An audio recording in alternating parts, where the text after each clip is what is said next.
Imagine this. What if the fabric touching your skin, maybe your clothes or even a medical dressing, could actually help you heal? It sounds a bit like science fiction, doesn't it? But researchers are genuinely exploring this ways to give textiles functional properties using natural stuff. Yeah. Things inspired by really old remedies. Okay, yeah, let's dive into that. Today, we're digging into a really interesting research paper.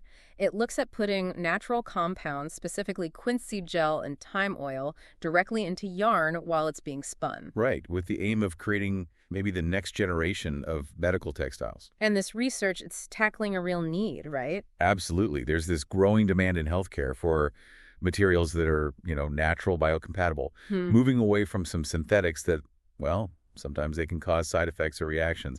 And like you said, the whole idea of using plants for healing, especially for wounds, that goes back thousands of years. It's almost like we're revisiting ancient wisdom, but, with modern techniques. Exactly. So our mission for this deep dive is to pull out the key findings from this paper. We want to understand what makes these two natural ingredients, the quince gel and the thyme oil, potential candidates. And also look at the researchers' pretty novel method for embedding them right into the yarn itself, the basic building block of fabric. Okay, let's start maybe with that historical angle first. It's well known that plants, their extracts, they've been used in medicine for literally ages. Yeah.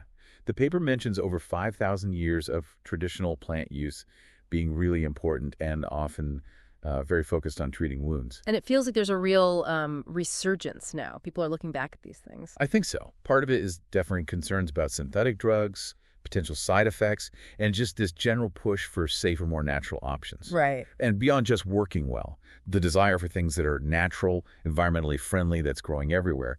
But it's especially critical for something like medical textiles. Because they're in such close contact with the body. Exactly. Sometimes even open wounds. So biocompatibility, basically meaning it won't harm living tissue, that's absolutely key. And natural materials often have a head start there. Okay, so that brings us to the two stars of this study. Quince gel, QSG, and thyme oil.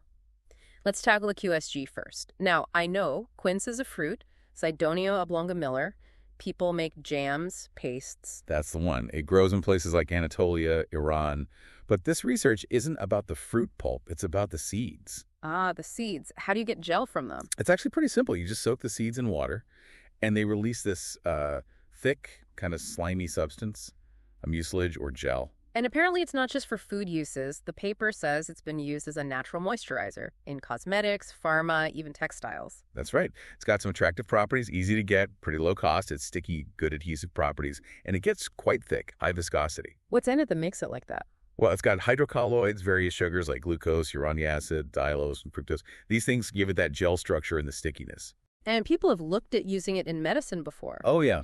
Previous research, highlighted in the paper, explored using QSG for things like scaffolds for growing cells, special films, even mixing it with other materials like bacterial cellulose or zinc oxide nanoparticles to make wound dressings. So looking at how it affects cell growth, how well tissues tolerate it. Exactly. Investigating that biocompatibility and potential healing effects. Though the paper does kind of hedge its bets a bit there, right? It mentions some mixed results in older studies, maybe challenges with how fast wounds healed or getting cells to stick properly. It does. So QSG seems promising, maybe as a component, but perhaps the way you use it, the concentration, that needs careful optimizing. It's not necessarily a magic bullet on its own. Gotcha. A nuanced picture. Okay, what about the other one, thyme oil? That sounds more familiar, maybe more potent. Thyme oil is definitely more widely researched for its bioactivity. It's extracted from the oregano or thyme plant, usually by distillation. And the list of its potential benefits in the paper is pretty impressive. Analgesic, anti-inflammatory. Antibacterial, antifungal, even suggestions it helps wound healing and speeds up cell growth. It's quite the list. What gives it that power? A lot of it comes down to its key components, especially phenolic compounds. Things like thymol and carvacrol. These are well-known antiseptics. And people have tried putting this on fabrics before. Yes, other studies have. Often using methods like microencapsulation, sort of trapping the oil in tiny capsules, or just impregnating, like soaking cotton or linen fabrics in it. And did that work? Those studies generally showed good antimicrobial activity, yeah, against common bacteria like S. aureus and E. coli, and even the fungus C. albicans. Okay, so we have QSG maybe more about moisture, soothing, structure, and thyme oil, the known germ fighter. The really new thing in this paper is how they tried to combine these with the textile material. Exactly. That's the core innovation here. Their idea wasn't to treat a finished fabric, but to make the yarn itself functional. By adding the natural stuff right to the individual fibers? Right, before they're twisted together into yarn. Why do it at the yarn stage? Well, if the function is built into the yarn, you can then weave or knit that yarn using standard methods. The resulting fabric inherits the properties, but you still get that, porous, breathable, flexible structure that's often needed for medical things. Plus, yarn itself can be used in some applications. And they used a common spinning method. Ring spinning, yes. Very widely used, flexible, produces yarns with those good structural properties. So tell us about this alternative application method they used. It sounds different. It is. Instead of, say, dipping the fibers in a bath, they made these liquid mixtures, dispersions of the QSG and the thyme oil separately. And then, here's the clever bit, they fed these liquids directly into the stream of loose fibers. While the machine is running. Yes. As the fibers are being drafted, that's the stage where they're stretched out and aligned, but just before they reach the part that twists them into the final yarn. Wow, so you're coating the individual fibers right at the last second before they become yarn, like painting them on the fly. That's a pretty good way to put it. Embedding the material right at that crucial point of yarn formation. That sounds tricky. It probably requires careful control. But the paper emphasizes that applying QSG and thyme oil the specific way to staple fiber-spun yarns, and then looking at them for medical use, that's apparently the first time it's been reported in the literature they review. And they used acrylic fibers for this test. 100% acrylic staple fibers, yes. That was their base material for this study. Fascinating. Building the function in right from the start. Okay, so they managed to make these yarns. What did the tests actually show? Did it work? All right, let's get into the findings. First off, morphology. They used scanning electron microscopy, SEM, to get a really close-up look at the yarn structure. Like a super powerful microscope. Exactly. Shows you the surface details. And the images showed that both the QSG and the thyme oil treatments seem to effectively cover the surface of the individual acrylic fibers. Like a coating. Yeah, it looked almost like a thin film spread over most of the fibers within the yarn. Okay, but did adding this stuff mess up the overall yarn structure? Was it still recognizably a ring-spun yarn? That's a key point. The paper says the application method didn't really cause significant changes to that basic structure compared to the untreated yarn, which is good news if you want to actually use it later. Right. You need it to behave like normal yarn on the machines. Okay, what about the big one, antibacterial activity? Did they kill germs? This was obviously a major focus for the medical potential. They used standard textile tests, ATCC 147, that's more qualitative. You look for a zone of inhibition where bacteria just won't grow near the sample. Oh, like a little bacteria-free halo? Kind of, yeah. And ATCC 100, which is quantitative. It actually measures the percentage kill rate.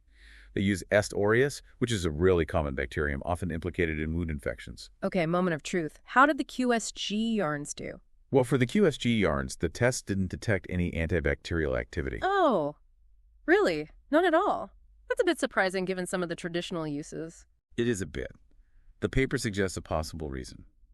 Maybe the active components in the QSG that would be antibacterial just weren't picked up or incorporated effectively enough onto the fibers using this specific method and the concentration they tried. So it doesn't mean QSG itself has zero effect, just that this technique didn't transfer that property well enough in this trial. That seems to be their interpretation, yes. Maybe need a higher dose or tweak the application. Okay. What about the thyme oil yarns? Please tell me they worked. Good news there. The thyme oil yarns did show antibacterial activity. The qualitative test showed those clear zones where bacteria couldn't grow around the yarn. And the quantitative test, AETCC 100, that showed a proportional reduction, the R% value, between 99% and 99.99% against S. aureus. Wow, that sounds pretty effective. Yeah, the paper classifies that level of reduction as good antibacterial activity. And it lines up perfectly with what we already know about thyme oil and those phenolic compounds. So the method worked for getting the thyme oil's power into the yarn. It seems so.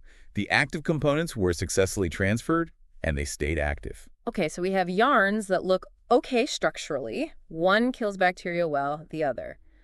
Maybe not so much with this method. But are they strong enough? Can you actually knit or weave with them? Excellent question. That comes down to tensile properties. Basically, tenacity, which is a measure of strength, and breaking elongation, how much it stretches before it snaps. And you need enough of both so the yarn doesn't just break during fabric production. Exactly. So they tested this.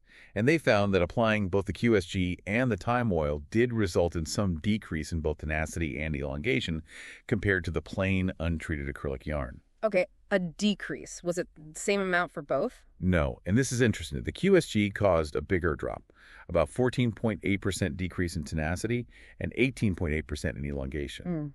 The thyme oil caused a smaller decrease, 7.6% in tenacity and only 4.4% in elongation. Why would the QSG make it weaker than the thyme oil did? You'd almost think adding anything might reinforce it. It's a bit counterintuitive, yeah. The researchers had a really interesting hypothesis for this. They think it's down to how the materials change the surface of the individual fibers. Okay. And how that affected the friction between fibers in the yarn. In a spun yarn like this, made from short fibers, that fiber-to-fiber friction is incredibly important for strength. It's what holds it all together when you pull on it. Right, the fibers gripping each other. Exactly. And the CM images suggested the QSG might have created a smoother fiber surface. Less friction means the fibers slide past each other more easily under tension, leading to lower strength. Whereas the thyme oil application seemed to result in a slightly rougher surface texture. More friction, better grip between fibers, so it retained more of its original strength. That makes perfect sense. It's not about the fiber itself, but how they stick together in the bundle. Smooth is bad for strength here. Seems that way. But here's the crucial part, the practical takeaway. Even with these decreases, They were still usable. yes, the paper states they still had sufficient tenacity and elongation. They were strong enough, comparable to, or even better than, the minimums needed for things like knitting. So yes, they lost some strength, but not so much that they became useless for making fabric. That's really important. Okay, so let's recap the key findings then. They came up with this novel way to get QSG and thyme oil into acrylic yarn during spinning. Yeah. The thyme oil version showed good antibacterial activity against S. aureus. Big tick there for medical potential. Right. The QSG version didn't show antibacterial activity in this specific test, maybe an issue with how well it transferred or the dose needed. Correct. Needs more investigation on that front. Or critically, although adding the materials reduced the yarn's strength and stretch a bit, especially the QSG. It was still strong enough to potentially be used to make fabrics. Okay. That sounds like a successful proof of concept, especially for the thyme oil. I think so. Yeah. It really highlights the potential.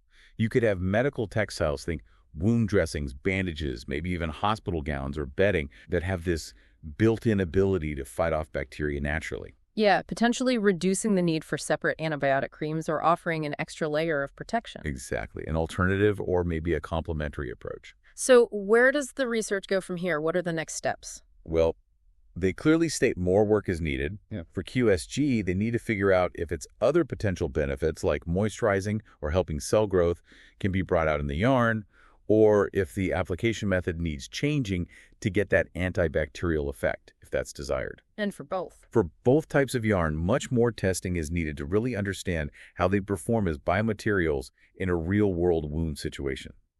Beyond just killing bacteria in a lab test, how do they interact with cells? How long does the effect last? Things like that. Sure, the full picture. But they do reiterate the novelty. This specific way of applying QSG and thyme oil directly into the staple fibers during spinning for medical use really seems to be a new contribution. Filling a gap, as they say. Yeah, showing a new route to integrate natural functions right into the textile structure from the very beginning. It's a fascinating concept when you step back and think about it. Creating textiles that aren't just passive coverings, but active participants in, say, healing. Embedding natural properties, like thyme oil's germ-fighting ability, right into the fibers themselves. Imagine bandages that inherently help prevent infection. It definitely sparks the imagination. If we can engineer textiles like this at the fiber level using plant extracts, what other natural compounds are out there? Right. What other properties could we weave, quite literally, into our materials? It really makes you wonder about the future possibilities when you blend nature's own solutions with material science. What could that unlock for our health and well-being? A lot to think about there. A really interesting integration of old wisdom and new technology.